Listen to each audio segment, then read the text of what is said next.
that you've taken charge of the national team.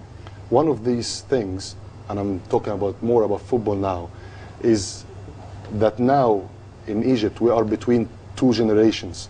And I want you to explain to people how difficult it is, because I know I've worked with people that they know that in football the most difficult thing when you have certain players that reaching the age that they cannot give you as they used to give, let's say, before, and having young boys getting through the system, and the balance and the timing of getting these boys to get a chance to play with the senior players, and when is the right time to say to these older players, maybe now it's enough? Yeah, you've said a lot there, and you're right on target. These are big challenges in any team, but in particular in a national team.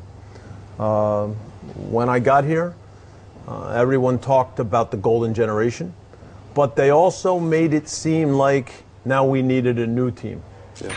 And when I got to know the situation better, I felt really strongly that it had to be the right transition. Yeah. That it couldn't be that immediately all of the experienced players were out and all of the young players were in.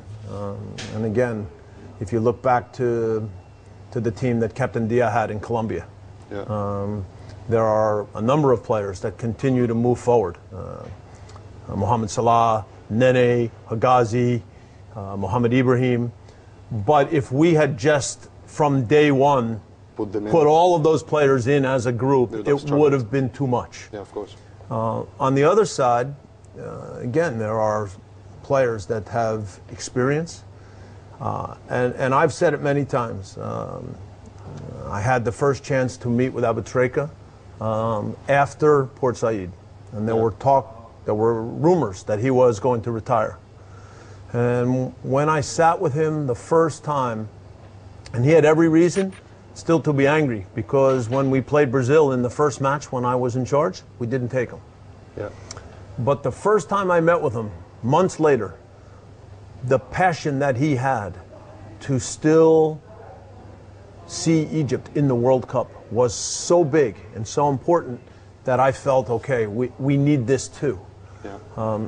Now, we also know that there are difficult decisions, because it's not possible that every player from the golden generation is going to stay. Otherwise, there's no room for younger players. Yeah. So this is always this balance. This is difficult. That's what I'm trying to explain to people, because people look at your job